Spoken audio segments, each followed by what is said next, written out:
welcome everybody. Appreciate y'all being here. I'm excited to have an opportunity to talk about presenting with you this afternoon. So we'll go ahead and jump right into this. I'd like to start by introducing our speaker today is Mr. Dave. And David Cain has been with CCL for many years. Dave worked for over 30 years in energy and R&D and co-founded a company specializing in environmental pollution accounting software used by heavy industry enterprises worldwide. He has a PhD in electrical engineering from the University of Washington and an undergraduate degree from UC Berkeley. Dave is currently the presenting team leader for the Silicon Valley North chapter of Citizens Climate Lobby and is the co-leader of CCL's National Presenter and Schedulers Action Team. He's been with CCL since 2014.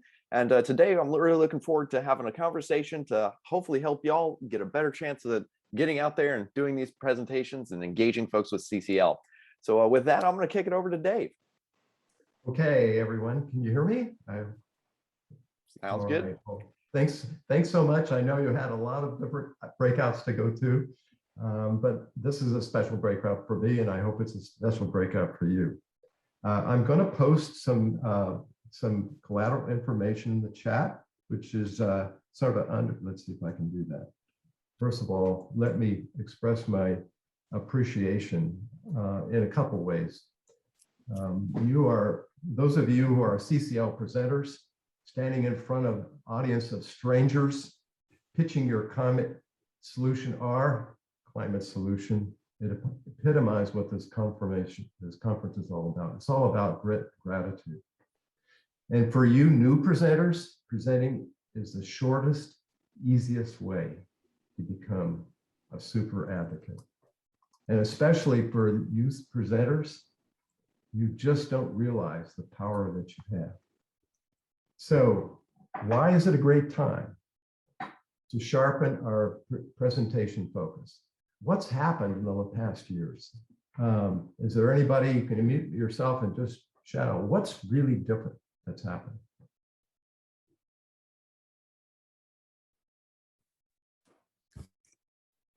We have a president who understands that what we've done so far is insufficient. That has put the discussion of what to do at the top agenda. Absolutely. Any more ideas? What's changed? More and more people are now in the alarmed or concerned phase and are interested in solutions instead of the science. That's profound, Alan. I think more people have really noticed that there are some serious consequences to our agriculture, to our land, to our safety. So now it's more personal for them. It's not an abstract concept anymore. Yeah, Trish, they just have to look out the window. Anybody else? Well, let me suggest some things. I was thinking about this before the presentation. Climate change is no longer a hoax. Climate change is no longer an environmentalist problem. It's broken out into the general public, and that's really profound. That's really profound because we are a civic organization and we represent what the regular people think about climate change, and our presentations are to those regular people. So climate change is permanently fixed in the upper echelon of public issues. It's never going to go away. It's always been sort of a bottom dweller. It's at the top. And even after COP26, it's not going to change. Some kind of national climate action will be taken. And so in the new bipartisan bill, and I think Danny might have mentioned this, climate change, clean energy, all of this is embedded in that bill for the first time. And as you probably heard and probably know, a large number of Republicans went to COP26 for the first time. And I think last, that's most important, we're not the only game in town on having a climate change solution. And that's a good thing. So a couple of things that I thought was important before we move on to how to sharpen our presentation is what we've learned during the pandemic lockdown. And one of the things I found out, and those of you who've done presentations, and although it's few and far between because of the lockdown, but presenting is super gratifying. And you know, it's sort of I'm channeling Catherine Hayhoe here, and she's going to be closing presenter on this conference today, is that the best thing you can do to combat, the best antidote to climate depression is to communicate about climate change. And presenting is one way to do it. It's exhilarating. And so I think that's important. And the other thing is that presenting is just so much fun. It is fun. It is gratifying. It is energizing, and connecting with audiences to talk about climate change is just the best thing you can do. And moreover, that connection is infectious. And people just don't have an opportunity to talk about climate change without thinking it's big an argument. Then somebody's going to come up and you're going to have a big fight about. That isn't happening anymore. And CCL is one of the best organizations to have a civil discussion about a leading issue that everybody's worried about. Okay, so there's another thing we've learned, and that is people are really energized by your personal story. Why are you there standing in front of them? What convinced you to become a climate activist? Now, advocate is different from an activist, but that's super interesting to people if you just stand there and tell them your story. And that was essentially the essence of what Dr. Io Johnson was. You know, she was talking about her ocean work, but when she stepped aside and she talked about her upbringing and how she got to where she is today, that was the most fascinating part, the thing that just related to all of us. Okay, so what else works? We've learned that climate change presenting works best as a teamed endeavor.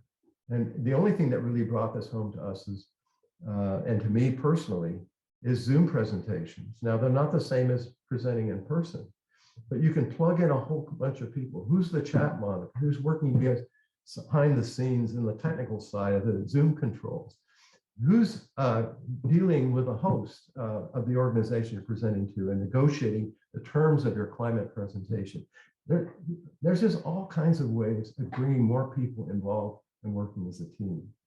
And that team can be more than just in your chapter, forming regional presenting teams where you support and enable each other in your local area. And I happen to live in the Bay Area, and we have a regional team for the whole South Bay. And it's just empowering.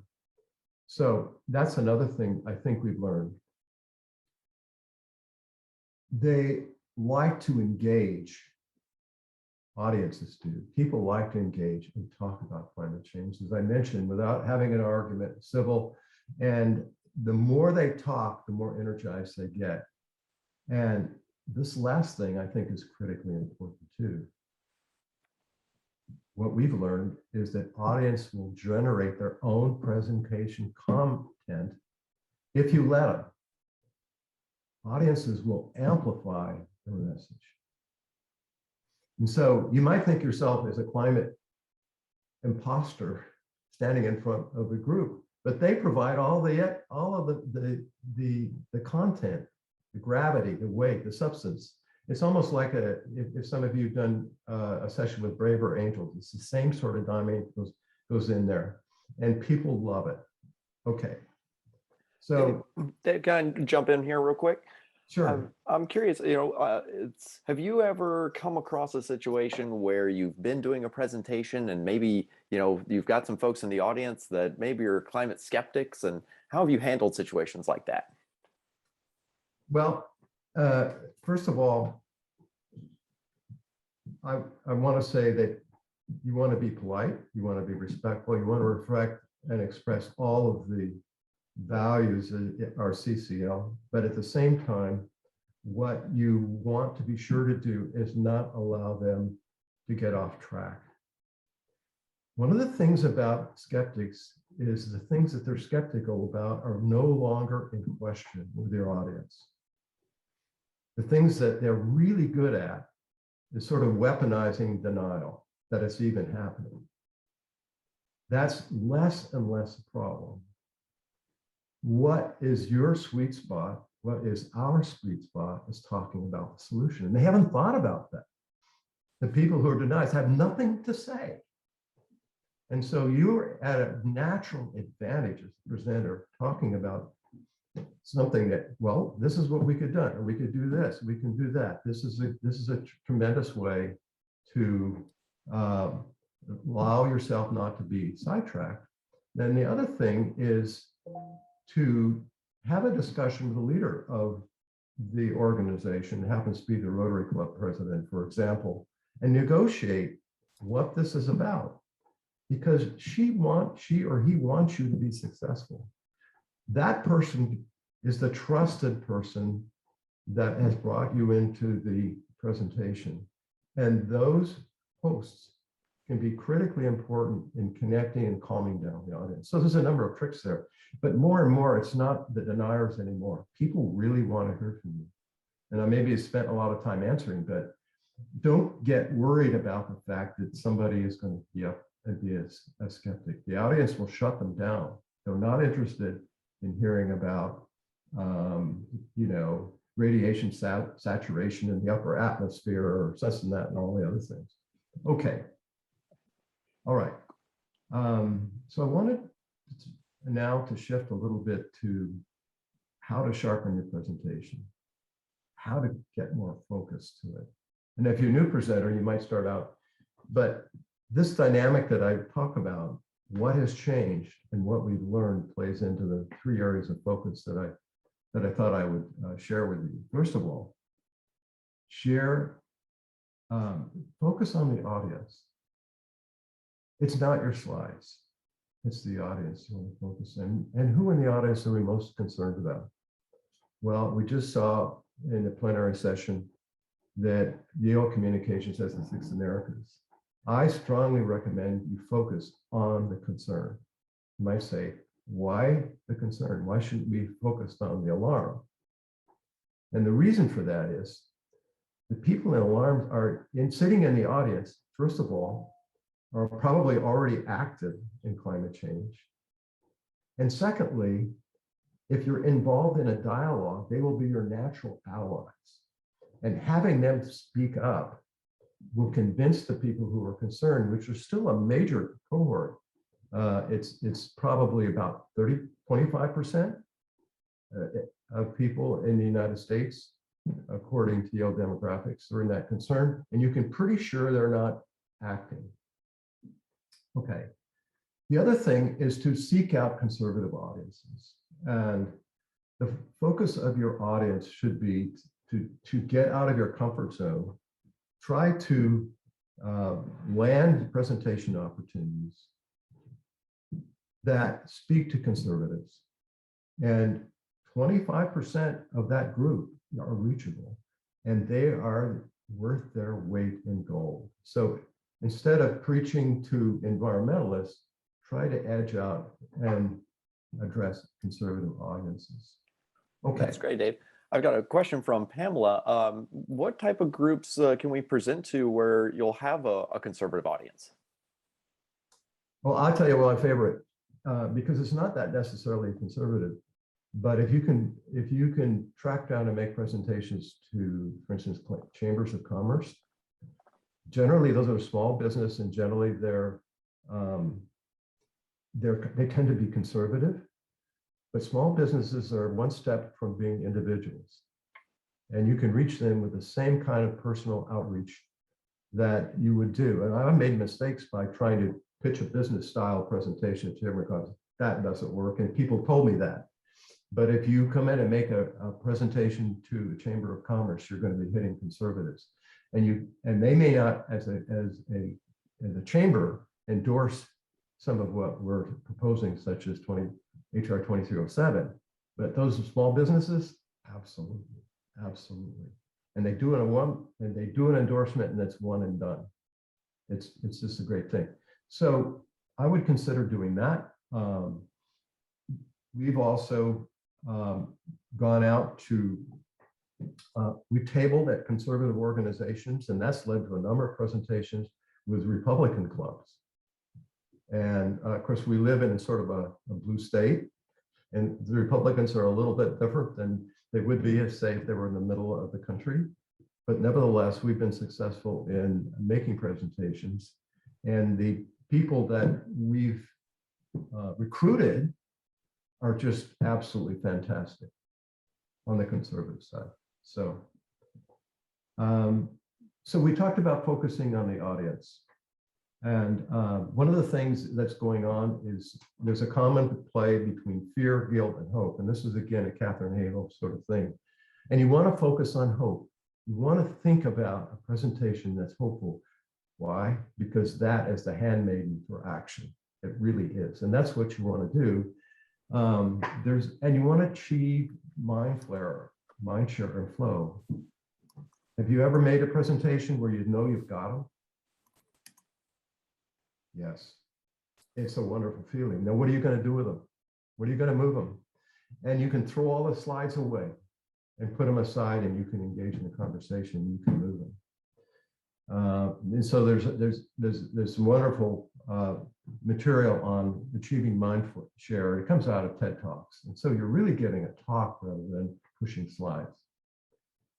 So the second is focus on where you want the audience to end up. And we usually do give a lot of attention to our introduction, but we give much less attention to the close. It's kind of like, well, I'm done. Are you having a Q&A? The close is the critical thing. That's the thing they remember when they walk out the door. And so, how would you focus on close? Well, one is understanding that there's a difference between wishing and hoping. And most people who are concerned about the climate wish something could be done about the climate. But hope is only manifested when you combine it with action. And if you can personalize that and you can convey that to the audience, it will set you in a direction of getting them to actually get up and do something or commit to do something. The other thing is, I've learned that the call to action isn't necessarily the same thing as a primary or secondary ask. Those of you who are familiar, much of what Danny talked about earlier this afternoon, is the call to action member of Congress. That's not the same call that's going to work with an audience. And it isn't necessarily true that they're going to jump and push for HR 2307 in some audiences, particularly if they're conservatives. They're just not going to go for it. So the idea is to decide ahead of time where they think they are and what you can really realistically expect them to do. You know what the simplest thing is to do? Join CCL. Because then they'll be in a group, it's sustainable. They'll be developing association people that talk about climate all the time, and they're really good. That is probably the best sustainable call to action you can ever make. And it's easy. Okay. Third area of focus. So we talked about focusing on your audience, not on your slides. That's just ancillary. Second is focus on where you want your audience to end up. This isn't so much the beginning of your presentation, but make your conclusion where you end up a real bang. Okay. Focus on leveraging your audience's power, getting in to where you want them to end up after you've got them. And this means being, as I said, less of being a deliverer of a slide presentation. It's less of telling people what they need to know. And I know there's a tendency, this is what you got to know. And you hear it in the news, you got to know this. This is what you need to know. But it's more about being a storyteller and a narrator, telling them a story. You're not giving them a presentation agenda saying we're going to talk about this and this and this. you entrap them in a story. It starts with your own personal story. And it really is reverting from a presenter to a listener. And that's what Mark Reynolds was saying, that we all need to do, is we need to listen more. You need to challenge your audience, put a conversation in motion and listen. And then on top of listening, and I want to cite one of my most influential climate psychologists. Her name is Renee Lertzman, and she, of course, has been on the national call back in July. And she has an integrated approach. But one of the things she says that's most effective is not being a presenter, but being a guide.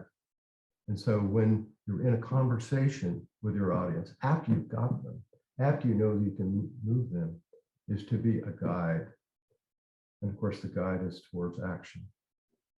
So that's a little bit of what I had in mind. In some sense, what I'm talking about is a little heretical.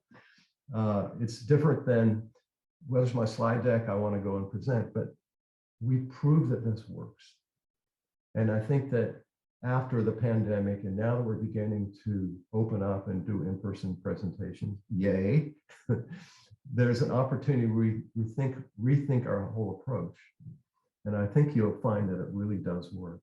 And so here I thought I'd pause and probably use the rest of our time, because audience generate their own content. And that's what you can do right now with your comments and suggestions. That's great, Dave. One of the things that Trish said is she's a little concerned about getting into maybe audiences that aren't going to be 100% behind climate action, fearing that they may not know, that she may not have all the answers to the questions that they have. I know that what I found is that often admitting that I don't know the answer can be a really good way to win over a skeptical audience. That's right. It gives you, one of the things that people are really good at is genuine. If you're genuine, or if you're not, they're gonna do that. So you have to present within yourself and who you are. And everybody knows that climate change is really complicated. And when you say you don't know, you're leveling with them, and that gives you credibility. I also think that talking about our sweet spot, we are really, if you hang around CCL, and most of you have, you become really expert on something most people don't know. What's going on in Washington on climate legislation? What do other groups think about this? There's just all kinds of things that you do know. And you don't have to have numbers and figures and charts to do it, but you have enough background to speak authoritatively on something that people won't. They just don't have access to any other way. I like that, Dave. You know, I had a presentation one time.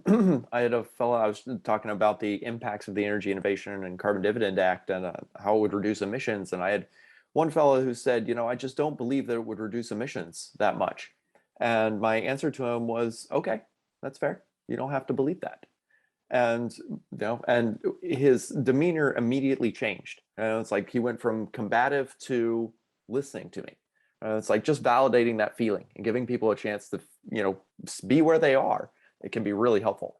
Yeah, and sometimes you can say, that's a great point. You know, that's an interesting question. That's a great point. Does anybody else want to comment on what Jerry just said or Jane just said? And then the conversation just gets rolling. You stand back and you're the guy, interjecting here and now. That's what you're doing, Don, right now. This is a presentation within a presentation. That's right. Oh, Lee's got a good question. Can you say more about how you manifest these principles within your presentations, and how does it change your slide set? You know, if you're working off a slide deck and the audience is maybe feeling something else, how do you work within that? I don't use a slide deck. Well, I do. The slide deck is, and I know, coming from a business background, there was bullet points and there was charts and all this sort of stuff. And the first thing I realized, well, no, I didn't realize, I gradually realized that the slides are ancillary. They're interested in you. And so don't think, I can't say enough of getting out of pushing the slides and the slide deck. Now, what we do is we got to make them really visual with very little information in them, because you're going for people's emotions. So what we do, and it's usually local, it's not global, and we try to connect that way. We show a lot of people in the slides, and that is really a prop for getting people to engage. So I think in the new way of thinking, if you can imagine it, is don't use the slides as a crutch. Very cool. I like it.